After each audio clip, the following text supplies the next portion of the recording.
안녕하세요. 얼마 전까지 결혼을 앞두고 있었던 예비 신부입니다. 해가 넘어가기 전에 결혼을 하는구나 싶었는데 파혼하고 이렇게 사연을 보내게 되었네요. 제가 원래는 다니고 있는 회사 가까운 곳에서 자취를 하고 있었습니다. 그런데 결혼 준비를 한참 시작하면서 결혼 자금이 다 모자해서 방을 빼야 하는 상황이 되었어요. 계약이 끝날 때쯤 해서 결혼식도 올리려고 했는데 저희 부모님한테 개인적인 사정이 생겨서 결혼식 날짜를 몇 달 미루게 되었어요. 그러면서 남은 계약 기간이 애매하게 붕 떠버리게 되었습니다. 집주인분께 딱 2달만 연장해주면 안 되겠냐고 물어봤지만 이사 처리 애매해서 안 된다고 보기 좋게 거절당했지요. 6개월은 연장해줄 테니 생각해보라고 역제안을 해오셨지만 아무래도 아닌 건 아니었어요. 부모님 집에 제가 쓰던 방이 그대로 있어서 크게 상관은 없지만 그렇게 되면 제가 출퇴근하기 너무 불편해지는 상황이 돼버리는 관계로 일단 뒤는 생각 안 하고 덜컥 집부터 구하게 되었어요. 신혼집을 구하는 과정에서 남자친구가 집이 구해지면 그냥 자기도 같이 들어가 살면 안 되냐고 물어왔습니다. 어차피 결혼식 날짜를 대충이나마 잡아놨는데 결혼한 거나 마찬가지 아니겠냐면서요. 사람 일 한 치 앞도 모르는 거라 파혼을 미리 예상하고 거절한 건 아니지만 괜히 남들 보는 눈도 있고 그냥 개인적으로 신혼생활은 결혼식 올리고 시작하는 게 더 좋겠다 싶어서 좋게 잘 설명하고 그냥 혼자서 지내기로 했죠. 그래서 남자친구는 그냥 회사 기숙사에 계속 머물게 되었어요. 저와는 다르게 기숙사다 보니 아무 때고 편할 때 나올 수 있어서 크게 문제되는 것도 없었고요. 파혼을 예상했다면 집부터 구할 일도 없었을 겁니다. 애초에 집을 구하라고 하셨던 건 저희 부모님이 먼저 제게 제안해 주셨기 때문에 가능한 일이었어요. 제가 직장 생활을 암만 오래 했다고 한들 아파트 하나 덜컥 살 만큼 모아놓은 상황은 아니었으니까요. 부모님께서 모자란 돈을 어느 정도 지원해 주신 덕분에 경기도 신도시 쪽에 20평대 아파트를 제 명의로 먼저 매매를 하게 되었습니다. 집을 제가 구한 이유가 따로 있는 건 아니에요. 애초에 결혼 준비하면서 모아놓은 돈이 남자친구에 비해 제가 훨씬 많았다 뿐이고 그리고 부모님이 도와주신 부분도 한몫했지요. 제가 집까지 해오면서 남자친구하고 결혼하고 싶어서 그랬던 것도 아니고요. 결혼이 혹시나 어그러지더라도 집은 남잖아요. 괜히 네 돈 얼마, 내 돈 얼마 해서 나중에 문제 생기는 것보다 한 사람 돈으로 하는 게 더 낫다고도 생각했습니다. 제가 모아놓은 돈이 남자친구에 비해 많다고 해서 제 직장이 남자친구 회사보다 좋은 곳이냐 물어보신다면 또 그런 것만도 아니에요. 동종업계랑 비교하면 월급이 많이 짠 편이거든요. 실제로 남자친구와 저의 벌이를 비교해보면 제가 훨씬 덜 벌기도 하고요. 다만 웬만해선 잘릴 일도 없이 안정적인 데다가 제가 처음 사회생활을 시작한 직장이다 보니 나름 애착도 있고 일이 익숙하고 편한 이유 때문에 아직도 다니고 있을 뿐입니다. 벌써 10년 차가 다 되어가는데도 처음 일 시작했을 때랑 비교해보면 아직도 같은 앞자리수 월급을 받고 있어요. 그에 비해서 남자친구는 이름 들으면 아실 분들은 다들 아실 법한 그런 회사 다니고 있습니다. 모아놓은 돈이 저보다 적은 이유는 취직한 지 아직 얼마 되지 않았기 때문이고요. 지금 당장 연봉만 두고 보면 제가 버는 만큼의 2배 가까이 받고 있어요. 연말에 터지는 상여금 생각하면 저보다 2배 넘게 번다고 봐도 무방하고요. 그래서 당장 제가 돈 얼마 더 모았고 부모님 도움받아 집을 해간다고 한들 길게 보면 결국 남자친구가 가장 역할을 하게 될 텐데 당장 돈 얼마 더 해가는 게 큰 문제가 된다고 생각하지 않았어요. 결혼이 앞으로 둘이서 잘 살자고 하는 거지 내가 잘났네 네가 잘났네 서로 재면서 경쟁하려고 하는 것 아니잖아요. 그래도 신혼집에 들어갈 살림살이들은 남자친구 돈으로 하기로 했어요. 당장 주머니 사정상 중고차를 뽑아야 할 테지만 차도 남자친구 돈으로 하기로 했고요. 정말 이제 결혼식만 올리면 다 끝났다고 봐도 무방한 상황인데 정작 저희들은 아무 신경도 안 쓰는데 난데없이 남자친구 집 그러니까 제 시어머니가 되실 뻔했던 분이 난데없이 자격지심이 폭발해서는 결국 문제를 일으키네요. 남자친구가 지금은 잘 나가는 편이지만 예전에는 집안 형편이 그렇게 좋은 편이 아니었다고 합니다. 게다가 남자친구 아버지 되시는 분이 거액의 도박비까지 만들고선 가족들 버리고 야반도주를 했다고 해요. 공부에만 집중해도 모자랄 판인데 남자친구는 남들 학원 다니면서 부모님 도움으로 편하게 공부할 때 자기는 아르바이트를 했어야 했답니다. 졸업하고 바로 대학교를 갈 수 있었던 것도 아니었대요. 가족들 생활비를 어느 정도 보탰어야 했다 보니 자기가 군대 가고 학교 공부할 동안 어머님과 동생들이 지낼 방세 몇 년치와 학교 등록금을 어느 정도 미리 벌어놓고 그리고 나서 삼수를 해서 대학교에 들어가게 되었던 겁니다. 취직할 때도 처음부터 돈 많이 주는 회사 아니면 들어갈 생각도 없었답니다.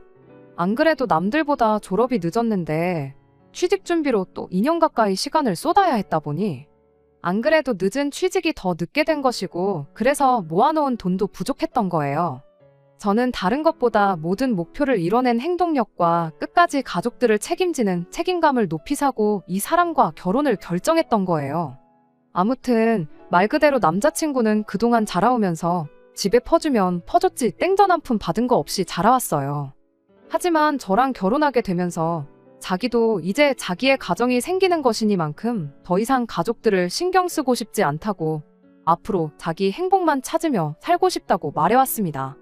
딱 자식으로서의 도리만 하고 살고 싶다고 했죠.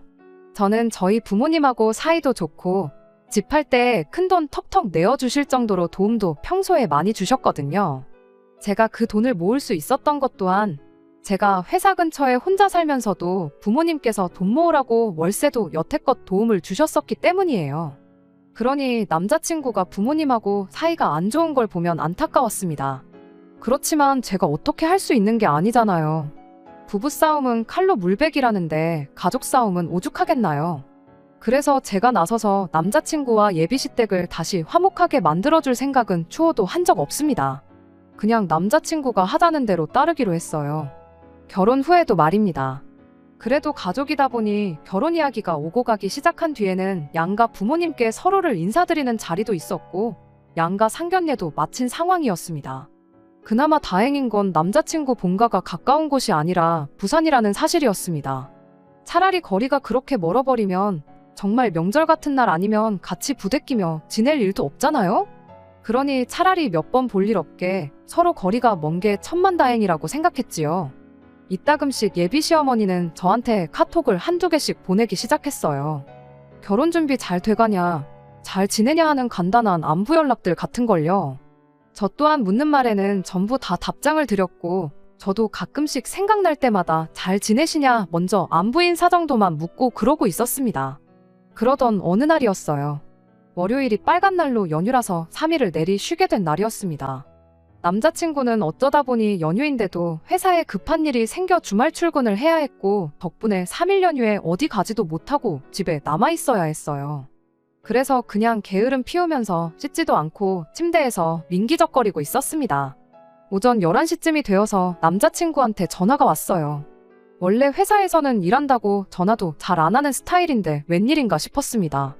전화를 받으니 남자친구는 다급한 목소리로 자기 어머니한테 전화가 오면 절대로 받지 말라고, 회사라서 자세한 사정은 나중에 말해줄 테니까 절대 받지 말라고 말하고 곧바로 끊어버리더라고요. 무슨 일로 전화까지 해서 저러나 싶어서 생각에 잠기던 찰나에 곧장 핸드폰이 울려서 너무 깜짝 놀라 숨이 넘어갈 뻔했네요. 전화기를 보니 남자친구 어머니에게서 걸려온 전화였습니다. 남자친구가 시킨 대로 전화를 안 받았어요. 전화가 자동으로 끊어질 때까지 계속 울리더라고요. 전화가 끊어지기가 무섭게 쉬지 않고 전화가 계속해서 걸려오는 겁니다. 남자친구에게 받지 말라는 경고를 받았지만 10분이 넘도록 계속해서 전화를 걸고 있는데 그걸 또 일부러 안 받을 수가 없더라고요. 다른 사람도 아니고 어쨌든 예비 시어머니의 전화였으니 말입니다. 그래서 결국 씻고 있었다는 궁색한 변명을 하고 전화를 받을 수밖에 없었습니다. 그런데 제 변명이 통한 건지 어쨌든 전화를 못 받을 수도 있는 거 아니겠냐고 상황을 이해해 주더군요. 무슨 일로 전화를 하셨는지 물어봤더니 제 아파트 동호수가 뭔지 물어보시는 거예요. 그때부터 약간 느낌이 싶었습니다. 동호수는 왜 필요하시냐 물어봤는데 어머님이 부산에서 서울에 올 일이 있어서 우리 딸이랑 같이 올라왔는데 올라온 김에 우리 아들 집 좀 구경해보고 싶다고 오셨다는 거예요. 아직 남자친구 돈 하나 들어간 거 없고 명의도 내 이름으로 되어 있는데 다짜고짜 우리 아들 집이라고 하는 게 조금 기분이 그랬어요. 그래도 그때는 아기가 있어서 그런 거라는 생각하지 않았고 어차피 결혼하면 같이 살게 될 집이니까 그렇게 말했을 거라 생각했습니다. 어머님도 그냥 이런저런 이야기 하시면서 저랑 전화를 이어가시는데 그런데 뭔가 깨름직한 느낌이 들기 시작했어요. 어머님이 귀가 안 좋으신 편이라 전화할 때 목소리가 좀 쩌렁쩌렁한 편인데 기분 탓인가 싶었는데 어머님 목소리가 근처에서 들리는 듯 싶었습니다. 설마 싶어서 베란다에 슬쩍 나가서 바깥을 봤는데 정말 온몸에 소름이 돋을 정도였어요. 저희 집이 4층이었거든요. 그래서 가끔씩 아파트 주차장 쪽에서 나는 소리가 집으로 그대로 들려올 때가 종종 있었어요. 그런데 남자친구 여동생하고 같이 해서 어머님이 아파트 주차장에서 저랑 큰 목소리로 통화를 하며 두리번거리고 있는 걸 딱 목격해버린 거예요. 애초에 집에 들어온다고 하면 제가 거절도 할 수 없게 아파트까지 와가지고 저한테 전화를 하신 거예요. 그것 때문에 남자친구가 전화를 받지 말라고 했구나 하는 생각이 들었습니다. 뭐 다른 방법이 없을까 하다가 어머님한테 아파트 인테리어 공사 때문에 주말 동안 공사하기로 일정이 되어 있고 지금 남자친구가 연휴 동안 출근하게 되어서 저도 지금 회사 나와서 일하고 있다고 적당히 둘러댔습니다. 어머님은 제가 어머님이 아파트 단지 안까지 들어와 있다는 걸 알고 있는지 모르는 상황이었으니 그냥 집만 슬쩍 보고 간다고 몇 동 몇 호인지 알려달라는 걸 제가 집 정리 끝나고 하면 정식으로 초대할게요 하면서 얼버무리면서 상황을 무마해서 넘겼어요. 베란다에서 숨죽여서 지켜보고 있는데 어머님은 계속 돌아다니면서 아파트 단지 이곳저곳을 왔다 갔다 하시더라고요. 인테리어 공사 중이라고 말했으니 공사하고 있는 곳을 찾으시려 했던 것 같습니다. 그러다가 이내 포기하고 아파트 단지 밖으로 나가는 모습까지 목격하고 나서야 저도 한숨 돌릴 수 있었습니다. 그런데 또 한편으로는 어머님이 어디 숨어서 지켜보고 있지 않을까 싶은 생각에 저녁 바깥이 깜깜해질 때까지 겁이 나서 밖에도 못 나가고 있었어요. 남자친구한테 어머님이 내 집은 어떻게 알고 찾아오셨을까 물어봤어요. 혹시 내 집이 어디인지 말해줬냐고요. 남자친구가 자기가 가족들하고 그런 대화 주고받을 만큼 친해 보였냐고 그럴 리 없지 않냐고 하는 겁니다. 어떻게 알아냈을까 곰곰이 생각을 해보다가 또 소름이 돋았습니다. 생각해보니 제가 집 계약 마무리하고 끝전을 치르고 드디어 내 집이 생겼다는 기쁨에 제 카톡 프로필 사진을 아파트 사진을 찍어서 바꿔놓았던 적이 있거든요. 거기에 붙어있는 아파트 이름을 보고 아파트가 어디인지 찾아봤던 거예요. 정말 그것 말고는 어떻게 알아낼 방법이 없었던 상황이고 아파트 단지까지는 들어왔는데 동호수를 물어보셨던 걸로 봐서 제가 사는 곳까지는 찾아왔지만 상세한 주소를 알지 못해 결국 포기하고 돌아가셨던 거죠. 남자친구한테 그런데 어머님이 부산에서 여기까지 진짜 왜 찾아오셨을까? 서울에 볼 일이 있다고는 했지만 제가 사는 지역이 경기도권에서도 신도시 인근에 있는 구도심이라서 솔직히 여기까지 오려면 지하철 타고 최대한 근처까지 진입해서 버스 타고 가는 것 말고는 따로 방법이 없는 곳이나 마찬가지거든요. 그런데 그 일이 있던 뒤로 바로 다음 주 일이었어요. 제가 실수를 해버리고 만 것이죠. 남자친구 앞으로 급한 등기가 본가로 잘못 배달되었다고 남자친구 여동생이 저한테 다시 보내주겠다고 주소를 알려달라고 했어요. 급한 서류인 것 같았고 남자친구가 연락이 안 되는 상황에서 기숙사로 보냈다 분실 우려도 있고 해서 제가 대신 받기로 했던 거예요. 그런데 그날 저녁에 겨우 연락이 닿은 남자친구가 자기 급하게 처리할 서류 같은 거 없다고 하더니 둘 다 동시에 앞불싸 하면서 예비시댁에서 내 집 주소를 알아내려고 수작을 부린 거구나 하는 걸 눈치채게 되었어요. 덕분에 남자친구가 한동안 주말에는 어디 나가지도 않고 저랑 같이 제 명의로 된 집에 머물면서 언제 쳐들어올지 모르는 자기 가족들을 같이 맞이할 준비를 하고 있었습니다. 아니나 다를까 주소 알아내자마자 얼씨구나 하고 한 달도 안 걸려서 다시 집 앞까지 찾아왔더군요. 이번에도 연락은 당연히 없었습니다. 다행히 남자친구가 같이 있어준 덕분에 걱정이 되거나 하지는 않았어요. 들어오자마자부터 집이 참 아늑하니 좋네 하면서 예비신우랑 같이 해서 집안 구석구석을 돌아다니더라고요. 선반장도 하나씩 다 열어보고 나중에는 제 옷방에 가서 옷장도 열어보고 옷도 한 번씩 꺼내보는 겁니다. 집 구경하러 왔다고 해놓곤 제가 어떻게 갖춰놓고 사는지 확인해보러 온 것처럼 보였어요. 누가 보면 마치 자기 집인 것 마냥 행동하더라니까요. 특히나 제가 아끼는 옷들 꺼내서 괜히 자기 몸에 대보면서 이 옷은 언니보다 나한테 더 잘 어울리지 않냐? 엄마한테 더 잘 어울리는 것 같다 하면서 예비시모랑 예비신우 서로 번갈아 가면서 입어보고 난리도 아니더라고요. 제 표정이 어두워지니 남자친구가 어쩐 일로 말도 없이 오셨냐고 연락 없이 이렇게 불쑥 찾아오는 게 어딨냐며 짜증을 부렸어요. 어머님은 또 내 아들 집에 내가 오는데 허락까지 받고 와야 되냐 하더군요. 남자친구가 어머님한테 뭘 모르고 하시는 말씀인 것 같은데 이 집은 자기 명의가 아니고 제 명의로 되어 있다고 한마디 하더라고요.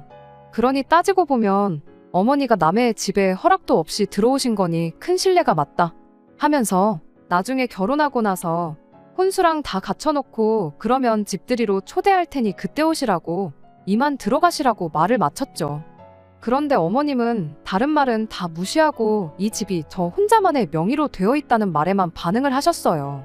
남자친구한테 왜 이게 니네 집이 아닐 수가 있냐, 그게 말이나 되냐고 하면서 왜 공동명의를 하지 않았느냐고 화살을 저한테 돌리더라고요. 아직 남자친구 돈 들어간 거 한 푼도 없는데 어떻게 명의를 그렇게 하냐고 저도 대답을 했지요. 반대 상황이었으면 공동명의로 해도 아무 말 안 하셨을 거냐고요. 어머님은 그래도 그러면 안 되는 거다 하면서 집 명의를 네 걸로 해놓으면 우리 아들이 이 집에서 길을 못 피지 않겠느냐고 하는 겁니다. 듣자 하니 다니는 회사도 별 볼 일 없는 회사 같은데 우리 대기업 다니는 아들이 저한테 기죽을 거 하나도 없지 않는 상황인 거 모르냐면서요. 네가 집까지 해오면서 우리 아들하고 결혼하려는 거 보면 안 봐도 답이 나온다고.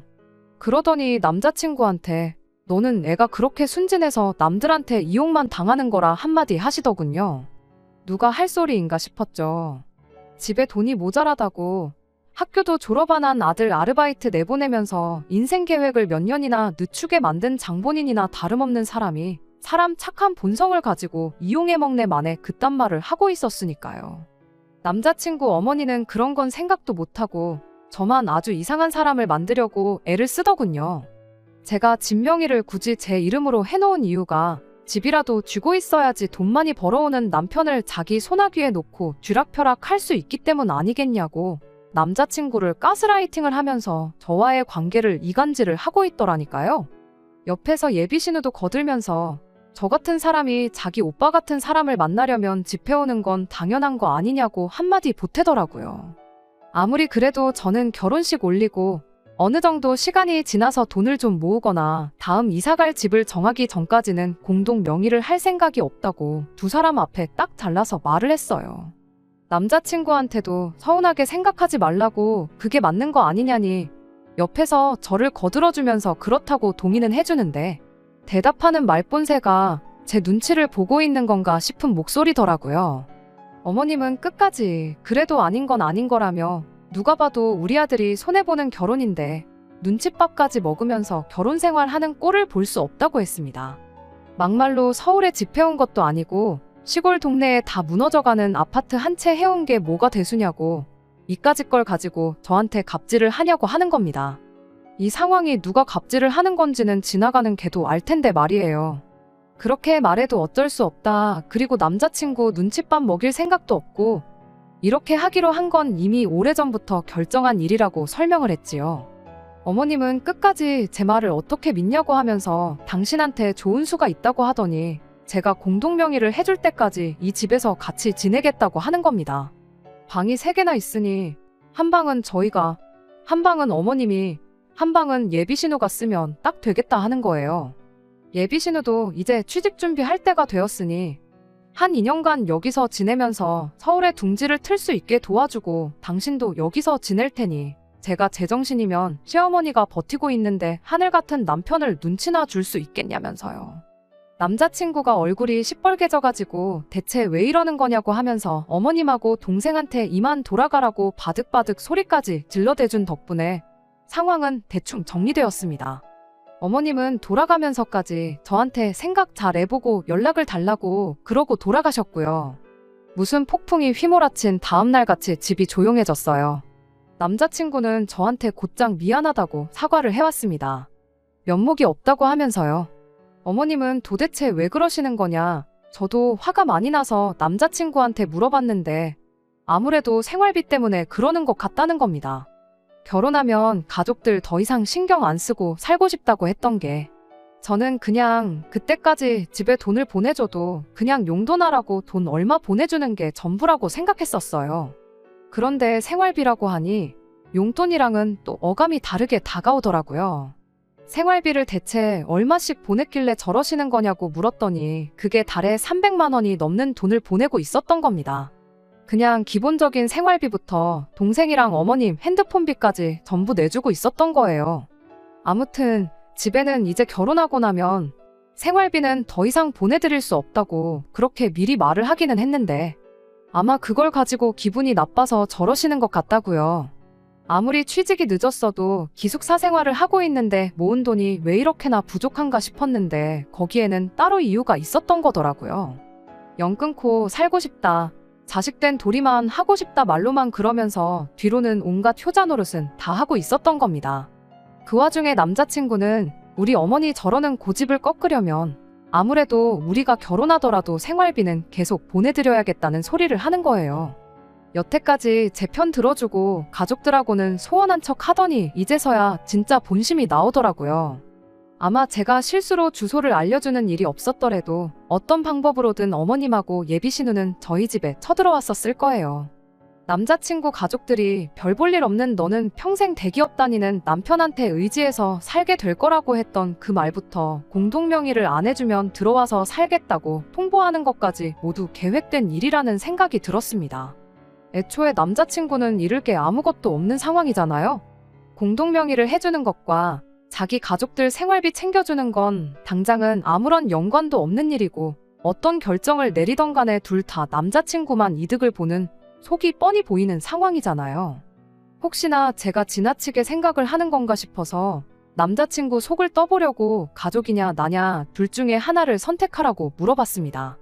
가족들과는 결혼 후에는 거리를 두고 지내겠다고 이젠 가족이 아니라 자기 자신의 행복부터 찾고 싶다고 호언장담했던 모습과는 다르게 그래도 가족인데 어떻게 모른 척 살겠느냐면서 부디 제가 이 상황을 이해해주면 좋겠다고 사정을 하더라고요. 평생을 가족들 호구 노릇을 하고 자라서 그런지 결국 결정적인 순간에도 끝내 가족을 택해버린 남자친구였던 거예요. 남도 아니고 가족을 챙기겠다는데 그게 잘못된 거라 손가락질 할 사람은 아무도 없을 거예요. 다만 저랑은 결혼 이야기는 없던 걸로 하자고 했습니다. 거의 내 월급과 비슷한 돈을 평생 시댁에다가 가져다 바치며 살고 싶은 마음은 추워도 없다고요. 그랬더니 남자친구가 기분 나쁜 표정으로 한마디 하더군요. 우리 어머니 말이 그래도 틀린 건 없지 않냐며 진짜 집 하나 해온 거 가지고 나를 가족들과 등지게 만들 셈이냐. 내가 너 때문에 가족들하고 연 끊고 지냈으면 좋겠냐. 그렇게 한마디를 하더라고요. 자기 나이 또래에 자기만큼 버는 사람이 얼마나 되는지는 아느냐고. 그 잘난 월급 가지고 역으로 저한테 갑질을 하려고 하길래 한마디 해줬습니다. 네 월급 나보다 많이 받는 건 알겠는데 니네 가족들한테 300씩 빼주고 나면 그렇게 잘난 월급도 아니라고 정신 차리라고요. 남자친구는 그러면 너네 집에도 똑같이 생활비를 드리면 되지 않느냐고 저를 설득하려 들더라고요. 저희 부모님은 뭐라도 하나 더 해주시려는 분들이지 자식 장사해서 노후 대비 하실 분들이 아니라고 그 돈을 들여도 받으시지도 않을 거라고 한마디 해줬지요. 그리고 그 돈까지 드리고 나면 우리 월급은 100만 원도 안 되는 거나 마찬가지일 텐데 뭐가 아쉬워서 생활비도 아니고 월급 100만 원 주는 사람을 내가 집까지 해오면서 결혼을 하겠냐고 한마디 했습니다. 솔직히 정신 차리라고 말을 강하게 했던 건데 남자친구는 저한테 실망했다면서 정말 결혼은 없던 일로 하자면서 한마디 하더라고요. 결국 도무지 의견이 좁혀지지 않아 남자친구와는 여기까지 하자는데 합의하고 결국 그렇게 이별을 하게 되었습니다. 남자친구가 뒤늦게 자기가 잘못 생각했다며 저를 선택할 테니 그냥 예정된 대로 결혼을 하자고 했지만 솔직히 이제는 그 말을 믿을 수가 없어요. 나중에 같은 일로 배신당해 상처를 받느니 그냥 없던 일로 하는 게 더 좋을 것 같다 말해줬습니다. 혹자는 저한테 그냥 시댁에 생활비 주고 남자친구랑 결혼하지 그랬냐 벤츠 놓쳤다 하는 사람도 있어요. 남자친구는 앞으로 수입이 더 커질 테고 저는 아이 생기고 그러면 직장 생활도 더 못할 거고 나이 더 먹으면 결혼도 힘들 거라고요. 하지만 제가 진짜 남자친구와 헤어지길 결심한 이유는 앞으로 이런 식의 같은 일들이 계속해서 반복될 거라는 생각 때문입니다. 수입이 커지면 커지는 대로 더 많은 생활비를 요구해 올 테고, 생활비가 아니더라도 매번 가족이라는 이유 하나만으로 이것저것 바래오실 텐데 그 꼴을 제가 견뎌낼 수 없겠다는 게 저희 결론이었거든요. 결국 중요한 순간에는 배우자가 아닌 가족들의 편을 들어주는 남자를 어떻게 믿고 평생을 살겠어요. 설령 제가 진짜 벤츠를 놓친 바보 같은 결정을 내렸다 하더라도 저는 이 결정에 후회가 없습니다. 오히려 질질 끌지 않고 빠른 결정을 내린 걸 100번 1000번 잘했다 생각하려고요. 벤츠라고 다 같은 벤츠도 아니고 고장이 안 나는 것도 아니잖아요. 벤츠보다 더 좋은 차도 많다고 하고 요즘은 국산차도 외제차 못지 않다는데 꼭 다음 사람이 벤츠가 아니라도 상관없어요. 결혼했으면 가족들보다 배우자를 더 챙기는 그런 사람이야말로 진국 아니겠어요? 끝까지 들어주셔서 감사합니다. 오늘의 사연은 여기까지입니다. 구독과 좋아요, 알람 설정 부탁드리고 더 좋은 사연으로 다시 찾아뵙겠습니다. 감사합니다.